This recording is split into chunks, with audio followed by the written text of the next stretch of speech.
Hey guys, welcome back to the Sacred Timeline. I'm Sean. I'm Peyton. Today we're going to be digging back into Spider-Man with Spider-Man No More, a big kind of acclaimed and important story for a couple different reasons. One is obviously the elements of this get put into Spider-Man 2. Yep. It's the first Kingpin story, it's the debut of the Kingpin. And also a sort of behind-the-scenes significance is Steve Ditko has quit. Oh. And left. So Steve Ditko is no longer drawing Spider-Man. And there's contention of why Ditko quit. Ditko's side of the story is that Stan more or less stopped talking to him. And Ditko had to deal with go-betweens, mainly Stan's assistant. And so Steve Ditko would give Stan's assistant the pages, who would give them to Stan, who would then give them back to the assistant, and who would then give them back to Steve. Right, so he's just playing a game of telephone, and he's just like, fuck this. And basically that means that, because they're not really talking, that means Ditko is actually really plotting the stories himself, but not getting writing credit. Right. You know, like Stan Lee at that point, if you choose to believe Ditko's side of the story, that means Stan is literally just like putting in the dialogue boxes and nothing else. Yeah, literally just scribbling in words based off what he sees, making it up as he goes along. Like, I think like Steve would have like notes of like, this is what's going on. Right. Stan's side of it is that Steve Ditko out of nowhere just stopped talking to everybody and then just out of nowhere one day quit. And that's kind of Stan's side of the story. But in Ditko's place, we have John Romita Sr., who I do think is great. He's one of the all-time greats. And I think even just like going through this, it's like, it's such good art. Yeah. Like the action's really, really good. The movement. Apparently just kind of like reading some stuff online. People are also really like the way he draws women, because he'd done romance comics for a long time before this over at DC. He had done romance comics for like 7 years over there. And so people really liked the way he drew the women. Gotcha. But I really like his action and just the way he draws Spider-Man. He like, it seems like he has a lot of fun with Spider-Man's like poses and whatnot and all of the scenes. Yeah. Beginning into the story, it starts with Spider-Man kind of breaking up a robbery. And there's a couple people that, the people he saved after he's defeated these crooks. And the woman is like, oh my God, you saved our payrolls, you saved our lives. Is there any way we can thank you? And then the guy there is like, get away from him. The paper says he's a dangerous criminal. Spider-Man's like, that sucks. Yeah, what? I just saved your life. Just saved your life. And so he swings away, and he's kind of open to himself because it's because of Jameson's continued smear campaign of just constantly saying terrible things about him that people have just bought into. And he's kind of like, everybody loves Fantastic Four. Everybody loves Captain America. Why are they so against me? Why am I the one that gets singled out? And then Peter goes to his apartment, because by this point, this is Amazing Spider-Man number 50. So by this point, the supporting cast has been solidified. We have Harry Osborn. Peter is attending college, and college is where he met Harry and Gwen Stacy, who we'll see in the story in a little bit. But Peter goes home, and Harry is like, Aunt May's sick, like something's happened, she passed out. And so Peter races off on his motorcycle, because he has a motorcycle, over to back to his home where Aunt Anna is. This is Mary Jane's aunt. And Aunt May is sick and passed out in bed, and Peter feels very, very guilty because he was busy with Spider-Man stuff. He can't really be here when Aunt May needs him. Like when something happens because she's just constantly sick. Like she's constantly at this point in time just like one bad day away from just dying. Which, I mean, like, yeah, you start getting older, it just happens. But it definitely is like a really commonly used like plot device of like, oh yeah, Aunt May's sick. She's just, very, very sick. And it's mostly used to guilt trip Peter. Because he's usually busy doing Spider-Man stuff, and then Aunt May will like trip and fall. Yep. And then Peter will be like, ugh. Oh no, I have to feel conflicted. But there's nothing really he can do, so he goes to class. He did not study. And so he basically flunks a test. Yep. And his science teacher kind of pulls him aside. Professor Warren, who you don't know, but I know. And so just remember this guy. Okay. His college professor, Professor Warren. Professor Warren. Because in a future episode, you're going to be like, what? Huh? Okay, fair enough. And he's unfortunately a part of one of the worst periods of Spider-Man. And it is entirely this character's fault. Great. Oh, and we get to talk about it. And I get to read it. Yes. I love this show. But Peter's grades are just, he's flunking. Like, I don't know if he's like literally flunking, but his grades are very steadily declining.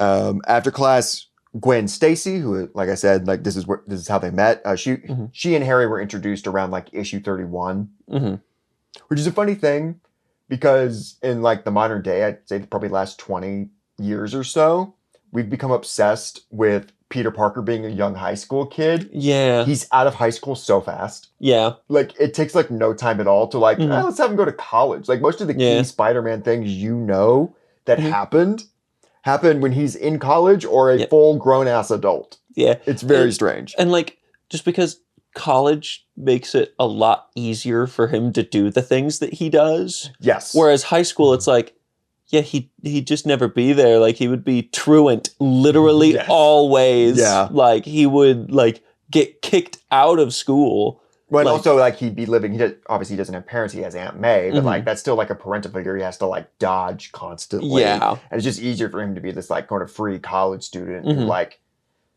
I don't know what they think he's doing half the time. But, like, lives with Harry, and Harry's like, I wonder why he never gets home till, like, 4 in the morning. He's probably just out doing drugs, it's fine. I think every member of the group thinks he's with a different member of the group. Yeah. Because there's later on where they're like, oh, he must be out with MJ. Because MJ's just not in the room at that moment. Yep. So they're like, oh, he's out with MJ somewhere. Which is really funny. And I don't think MJ she just doesn't give a shit. Yeah. She doesn't care. But after class, Gwen asks Peter out. And Peter very sadly is like, I can't. Because my grades are so low. My aunt's so sick. I don't have time to go on a date with Gwen. I have criminals to go beat the shit out of as well. Unrelated. Yes. And he goes back home. He goes to the apartment and he turns on the television and Jameson is just saying awful shit about Spider-Man. He's just going in. To the point that Peter is kind of like shocked by it. Like he's kind of like, oh my God, he like legitimately hates me. Like this isn't a bit anymore. Like this is like legitimate, sincere hatred. Yep. And he doesn't really know how to deal with that. And basically, all of this happening in one day is kind of just overwhelming for Peter. And so he just goes, fuck it. I'm done. Yep. And he throws the Spider-Man costume away. Of course, that full page is incredibly iconic. They recreated it in Spider-Man 2, which is really cool. Because they didn't really do that a whole lot. Yeah. Back then, in like the early superhero movies, they never really like thought to like recreate the art or like images from the comics. They usually just took the characters and did what they wanted. Yeah, they just had a good time. And so like it's cool that I think this might have been like one of the first, if not the first time, they actually like let's like actually like recreate an image. Yeah. So yeah, he gives up being Spider-Man. This little kid runs into the Daily Bugle and says, I found Spider-Man's costume in the trash. And Jameson's thrilled. Because you can tell it's legit. Yeah. Even though every Halloween costume would just look exactly the same. Yeah, because it's basically just a Halloween costume. Every time you see someone in a Spider-Man Halloween costume, it literally just looks like normal Spider-Man. Yeah. But Jameson knows it's real. And of course, he frames it on the wall and he spreads the news that Spider-Man is gone. And he's doing it on talk shows. And word gets out to a new villain, the Kingpin, who then decides to organize a meeting of the various different mob bosses. And there's this guy in disguise calling himself Patch that kind of hears about it and discovers that like this guy named the Kingpin is organizing the mob. And he takes off his mask and he reveals himself to be Frederick Foswell, who I believe is just from some previous issues, who had been a villain, a sort of mobster, but had kind of reformed his ways and become a star reporter for Jameson, for the Bugle. Foswell goes into the Bugle, and we kind of see that Jameson has the Spider-Man suit framed, and Peter happens to come in basically to quit. Yep. Basically, just deciding he wants to focus on Aunt May school and getting laid. Yep. Those are the 3 priorities now. I mean, in fairness, pretty good priority. I mean, he got him straight. And Jameson has a great reaction. He's like, how could you do this to me? I've been like a father to you. It's like, oh my God, dude, that's crazy. You're a crazy person. And then, like, of all the things for him to say, he hits him with the nice guys always finish last, huh? Like, you are the furthest, like, it's your fault this is happening because you're going on the news ranting and raving like a lunatic about what a piece of shit you think Spider-Man is. Like, he doesn't know that he's talking about Peter, but like, he's not exactly nice to Peter either. Yeah, no, he isn't. Like, he's anything but. It's so funny, though. I actually really love it. And he's like, I've been betrayed. I've been stabbed in the back. But in the wake of Spider-Man retiring, there's a huge crime wave that kind of spreads throughout the city, organized by the Kingpin. And Peter doesn't really care about that. Like, he kind of hears about it and he's like, sucks, man, that sucks. And he picks up Gwen on his bike and they go for a ride. She's got a letter from Flash Thompson, Peter's high school bully, who also ended up going to college with him. And initially, the funny thing about Harry and Gwen, they are also initially bullies. Yeah. Because, well, Peter goes to college and like, fresh start. I don't have to deal with like the shit people said to me in high school. And then Flash is there and tells everybody that Peter's a huge loser and to stay away from him. And so Gwen and Harry kind of get swept up into that. But then Peter ends up kind of befriending Harry due to Harry's sort of angst and shit about his dad. Right. You know, and that his dad isn't exactly the best guy. And so that they kind of end up bonding over that a little bit. And that's kind of what starts their friendship. And then that leads to being friends with Gwen. Something I do want to point out is that, and it'll happen several times throughout these 3 issues, where either Gwen or MJ or like someone will clearly be flirting with Peter, and he's just like, no way, ain't no way. Yes. Like, straight up, Gwen Stacy is like, yeah, that party sucked, and it would have been a million times better if you were there because I like you. And he's like, yeah, sure, whatever. I wish you really meant that. And she's like, what do you even do? Yeah, because like, there's this, and of course, like we say pretty much every episode at this point, Stanley melodrama. We're doing kind of an Archie Comics thing. That's why there's 2 girls. Yep. And like, Peter is interested in both, but he's really interested in Gwen. Gwen is the one he has strong feelings for. He's kind of just casually dating Mary Jane at this point, but he wants to be with Gwen. And yes, Gwen is, it's not even laying it on thick or giving unsubtle hints. It's just flat out statements. Yeah, she just says it. I like you. I'm single. I want to like go out with you. I want to do things with you. You're such a little kidder. Yeah, and he says something that's like, oh, sure. And then he's like, God, I wish I had a chance with her. And it's like, she's literally throwing herself. She's literally asking you out. This is ridiculous. Go on a date with her. What's wrong with you? Like, I know guys can be oblivious sometimes, but like, this is ridiculous. But yeah, it's when it's literally like, it's one thing if it's like, oh, she's just like a lot of eye contact, flipping her hair, like kind of like weird subtle stuff. But no, she just flat out says it. It's just several times. Yeah, several times flat out to his face. And he's like, oh man, I wish I could date you. It's like, dude, you can. Like, you literally can just ask. Just fucking ask. I think MJ even says it later. She's like, she'd be like, if Peter would just ask you, like she's talking to Gwen. She's like, if Peter would just ask you, like you would be with him. Yeah.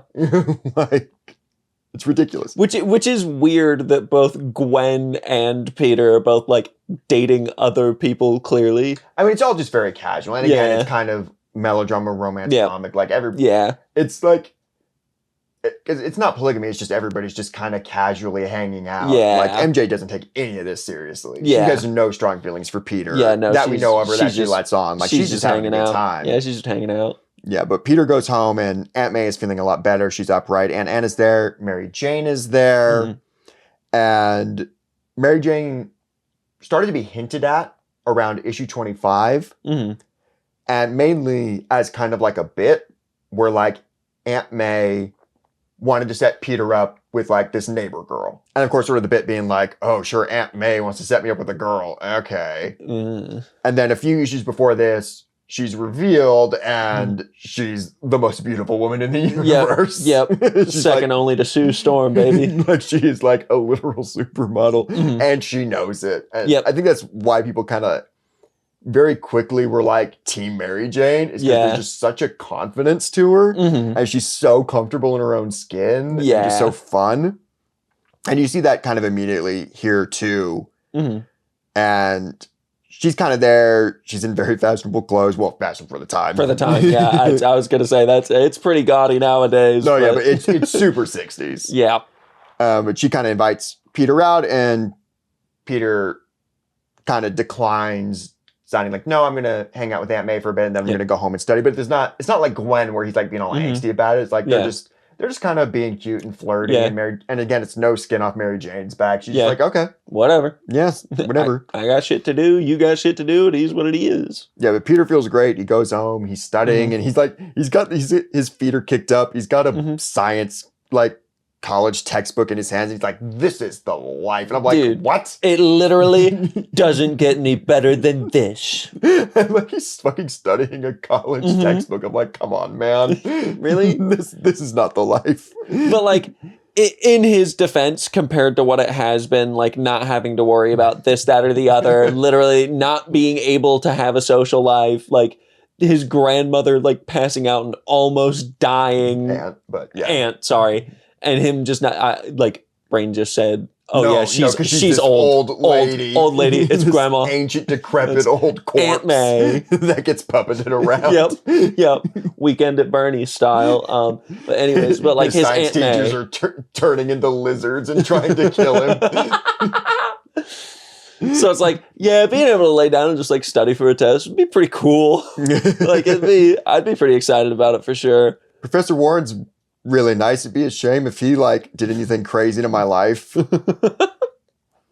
But Peter, he like hears about a robbery, and it's kind of the moment in like the Spider-Man 2 montage where he like sees fire trucks, and then he kind of just turns around and stuffs the hot dog in his mouth. Like, that's not what happens, but that's kind of the idea. Yeah, he like sits up really quick on the couch and is like, oh, I gotta go. And like, you can even see he's like ripping open the shirt like he was wearing the Spider-Man suit underneath, and then he's just kind of like, wait a minute, that's not my problem anymore. Yeah, and then we get a little bit more with Gwen, where Peter does ask her out, but she's already made plans with Harry, which is Peter's fault. But Peter is very, like, he's immediately jealous, and but Gwen is very quick to point out, like, we're not exclusive, we're not an item. Yep. Like, you need, like, I think just kind of laying on the hit, like, you need to ask me again. Yeah. And hopefully I'll be free, like, tomorrow. But Peter immediately goes into the nice guys crap. Literally quoting J. Jonah Jameson. Insane. He is unfortunately a bit of an incel, Peter Parker. Unfortunately. He goes to see Aunt May. Her and Aunt Anna are going out to like the movies or something. Yeah, they're going to the movies. Yeah. And Peter's just thrilled to see her on her feet. He's like, wow, this day is great. This day is like a total 180 from yesterday. Best day of my life, dude. But he hears a commotion on the roof. There's like a guard that's getting attacked, and Peter's like, I can't leave him to himself. Yep. I can't do it. And so he crawls up, he beats the guys up, and this is kind of like a crisis of faith moment because it's an old man, and so he immediately goes, right, fuck, Uncle Ben. Oh, damn it. Damn it. The whole reason I did this in the first fucking place. Yeah. Literally, I've already been through this. I've literally already been through this where like, oh yeah, my negligence and refusal to like use my powers to help people got someone I love killed. Oh yeah, maybe I should. Maybe I shouldn't just ignore it. Never mind, guys. We're good. And basically this situation where an old man that kind of looks like Uncle Ben, not really. Put Spider-Man to this spiral where he remembers his entire origin story and the entire reason he does this, and he's like, I have to still be Spider-Man. I'm Spider-Man again. Yeah. Oh no. How could I have forgotten my dead uncle? Literally like the most defining moment of my life. Mm-hmm. I don't know, man. Gwen's really pretty. Like, I can't even get any puss, dude. Fuck! But we cut back to Kingpin, and the Foswell guy comes in, and he's kind of just waving his dick around. Like, I'm the only one who's organized the mob before, so you're going to work for me now. And Kingpin just goes, well, my dick's bigger, and it's got a laser. And so he shoots this fucking laser out of his cane, and they, like, lock Foswell up.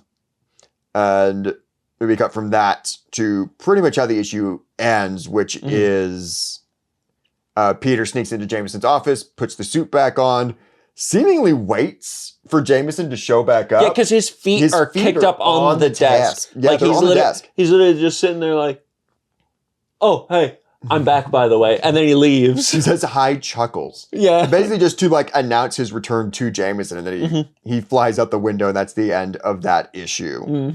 And so that's more or less kind of the end of the, like, Spider-Man No More section. But then we have this sort of fallout with the Kingpin that continues over the next two issues.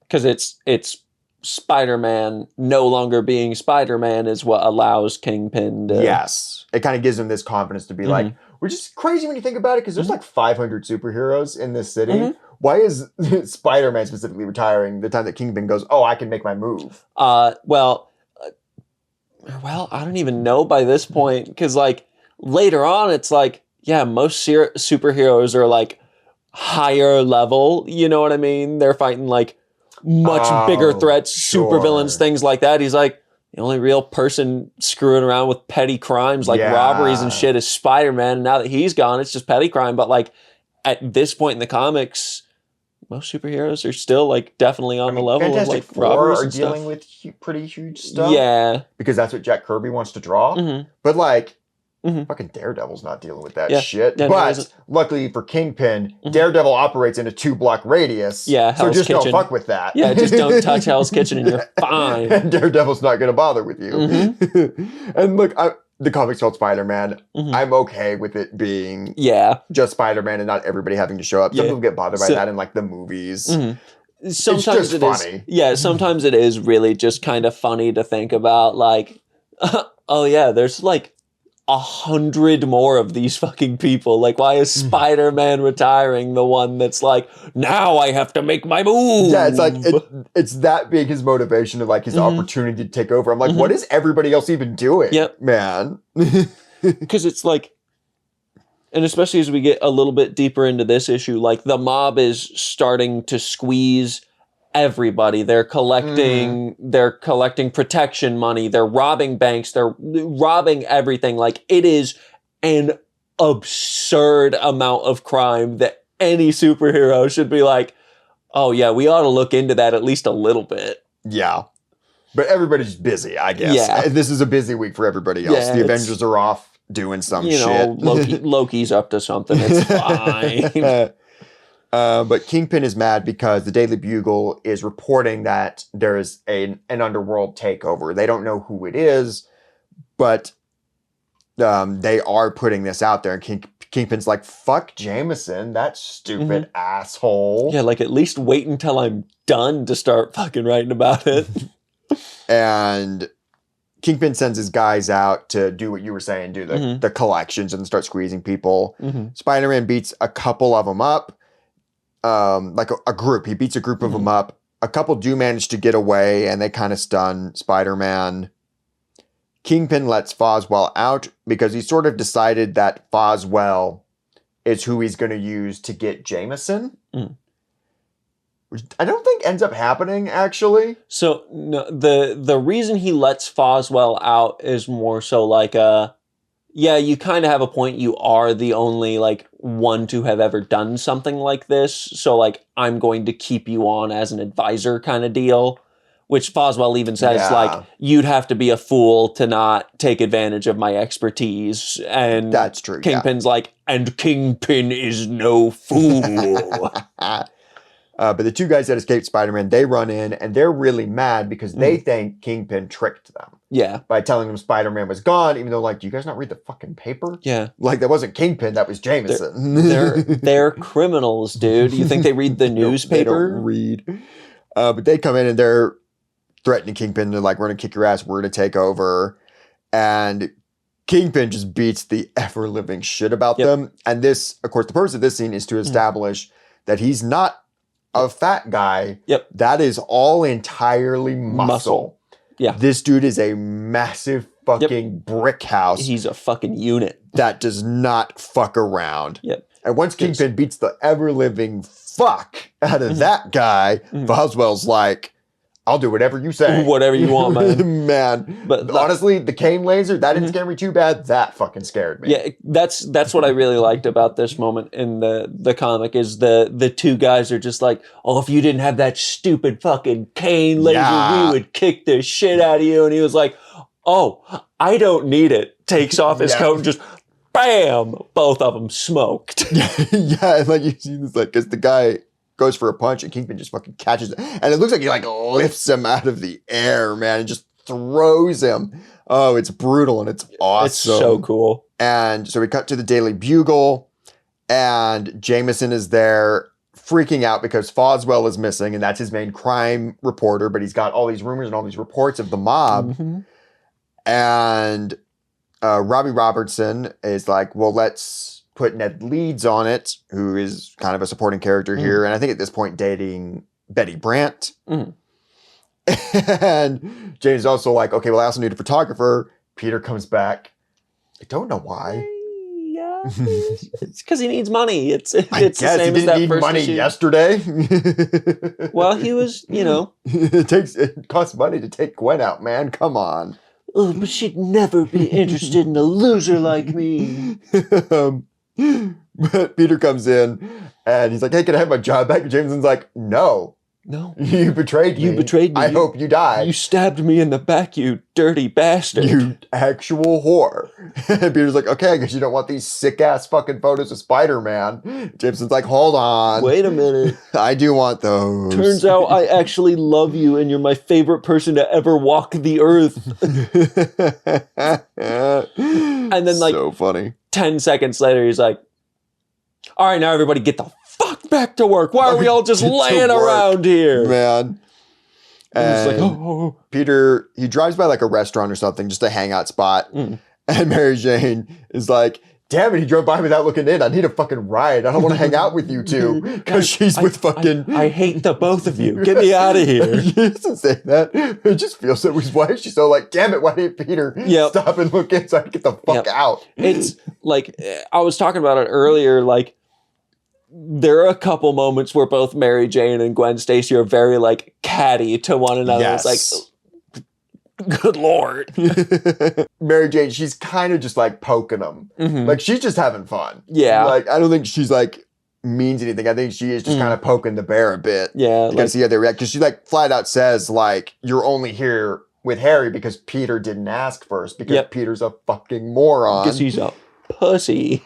And then Mary Jane also says something about Gwen also being maybe a little jealous when her and Peter hang out. And it's just a little check-in with Mary Jane, Gwen, and Harry. And again, it's the melodrama, it's the romance comic kind of stuff that they want to do. Then we sort of have this action scene where Spider-Man is taking on another group of the Kingpin's mob.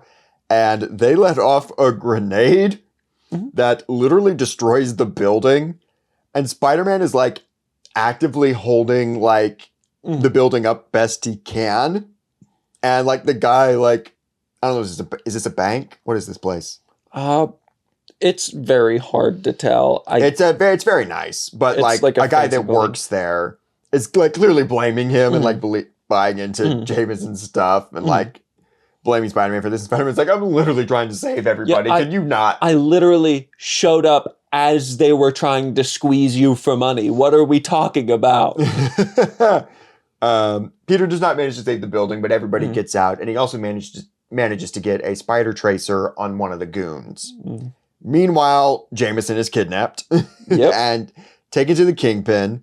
And Kingpin is like, stop writing this shit in your papers, man. Yep. That's not cool. I don't appreciate it. Yep. And Jameson, to his credit, is like, fuck you. Don't tell me what to write. Yeah, no, I fuck report the truth. Yep. Except about Spider-Man, but shut up.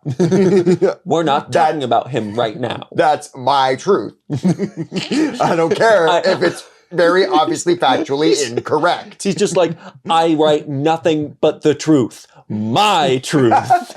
And then first Kingpin outs Foswell so that Foswell can't turn on Kingpin. Yep. So it's like, you're a criminal now forever. The one person that trusts you knows you have turned on him. Yep. And then he's also like, well, if you don't take my deal, Jameson, I have to fucking murder you. Yeah, I'm just going to kill you. You know, I don't want to, but what are you going to do? But luckily, Spider-Man shows up, and he runs in, he's quipping, he's beating people up, and then Kingpin's like, all right, I'll step in. And it's a pretty good fight. Like, Spider-Man gets some decent licks in, Kingpin gets good licks in. Like, it is a really good fight.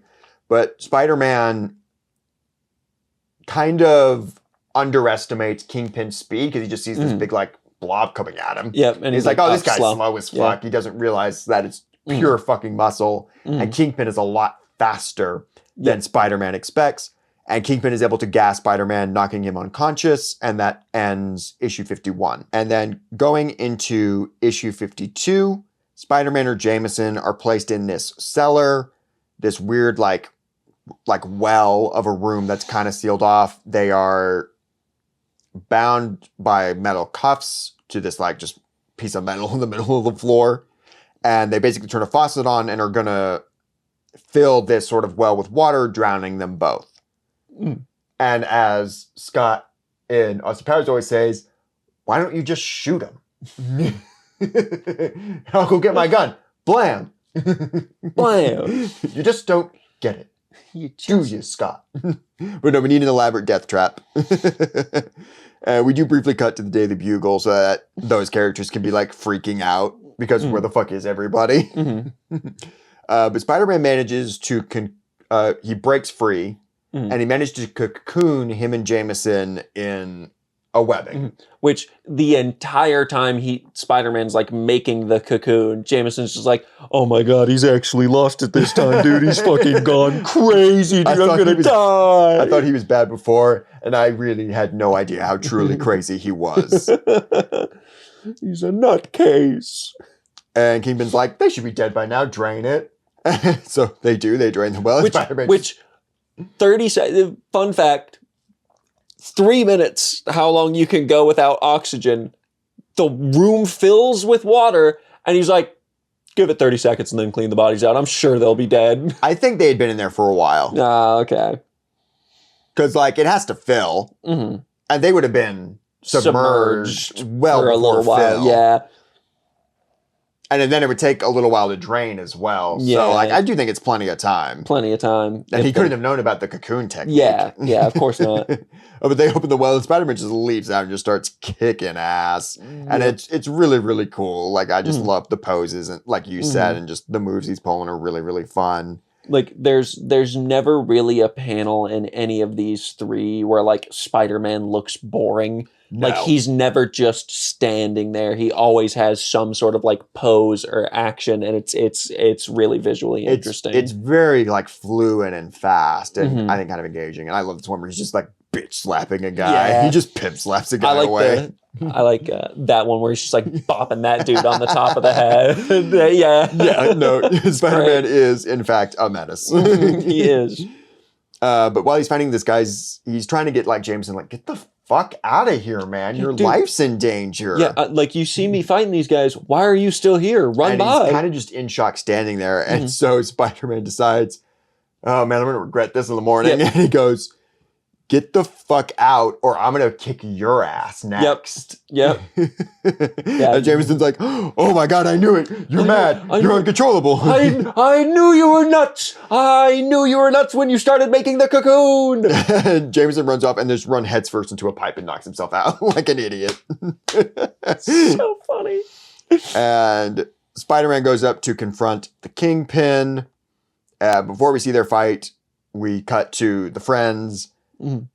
Flash has returned from war, And I love, none of these people seem to like each other. No, they don't. It's all backhanded, utter nonsense. They're all just the biggest catty bitches to one another. Because literally, like, multiple say, wow, I really thought you'd learn some humility and character in the war, Flash. And you're still clearly just an egotistical jackass. Like, but they all say it with, like, smiles. Yeah, they're all just so happy. And it's like, Steve, are you looking at the panels before you're writing on them, or are you just writing this shit? Stan, sorry. Well, I mean, I do think it, like, magic is, again, it's all these kind of, like, coy, like, smirks. Like, I think they know they're all kind of being catty, smart asses. It's just funny that, like, just no one likes each other. Yeah, they just all hate each other. But this is also the moment where, like, they're like, where the fuck is Peter? And Flash is like, that fucking loser. That's, like, the one moment where someone's nicer. Both Harry and Gwen are like, lay the fuck off. Yeah, that's our friend. He's cool. Well, it's because at first everyone's just like, because like what you were saying, everyone just assumes that he's with hanging Mary Jane. with someone else. They're just like, oh yeah, he's hanging out with Mary Jane, and then Mary Jane walks in, and they're like, oh, where's Peter? Wait a minute. Well, Flash is immediately like, thank fuck you're not with that loser. Yeah. You should be with a real man like me. And Mary Jane flirts a little bit because Mary Jane just flirts with everybody. Yeah. Because she's just having a good time. She's great.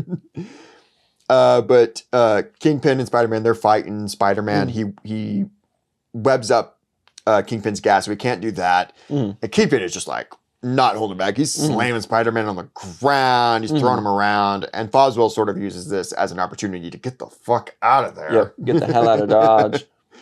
And ultimately, Spider-Man kind of starts to get the upper hand. And Kingpin goes, I'm just going to leave. Yeah. I'm just going to walk out. I really liked it because it really is prime Spider-Man, where he's just like, oh yeah, this guy is a massive fucking egotist. I'm just going to make fun of him so he gets mad and starts fighting stupid so I can just kick the shit out of him. He's immediately recognized that he can kind of, like MJ, just kind of poke the bear and get a reaction, which is peak Spider-Man. Yeah. Kingpin, he kind of escapes through like a secret door. Spider-Man tries to follow him because he's like, if Jameson's still down there, he's going to die. This is not going to be good yet. But as Spider-Man tries to follow him, it's booby-trapped. It blows up in Spider-Man's face and he's like, Jesus Christ. This is the worst week of my life. But he takes the normal way down to the cellar. Yeah, down the stairs. Jameson is still down there. And goons are coming after him to kill him.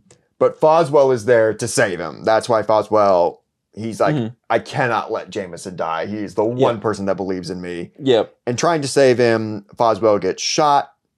And him and Jameson are cornered.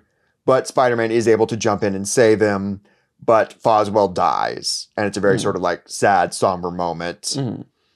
And that is more or less the end of it, where Jameson promising to write a beautiful sort of tribute to Foswell, followed by a... Well, no, he offloads it onto, I can't remember the gentleman with the Ned. He's like, you need to write a story about how great of a hero he was. And I'm going to write a hit piece on Spider-Man because fuck that little bitch. Spider-Man's up there like, I'll never save him again. Oh, who am I fucking kidding? I'm going to do it every single fucking time. God damn it. I'm so predictable. I hate my conscience. He's such a bastard. I just want to bang Gwen. That's all I want. God. But yeah, that's Spider-Man No More. Another, I guess really only our second Spider-Man story, but it's a big Spider-Man classic. Introduces a beloved villain. You get sort of the Archie comic style melodrama that's funny but also annoying. I am excited, like, going through these comics and whatnot for this series to, like, see when Kingpin kind of transitions to just being a Daredevil villain. Oh, yeah. Because, like, there's a pretty staunch, like, other than, like, what, Into the Spider-Verse, and even then he's, like, it's Miles, it's not even, like, Peter Spider-Man, really. And it's, Kingpin's like, in Spider-Man the Animated Series. That's true. Show. He's a major threat there. Yeah. I think he's in one of the video games. Yes. I think it's weirdly the second game that's based on the Andrew Garfield movies. I think is where they throw Kingpin as a villain. It's like, that's interesting. That's a choice. Yeah.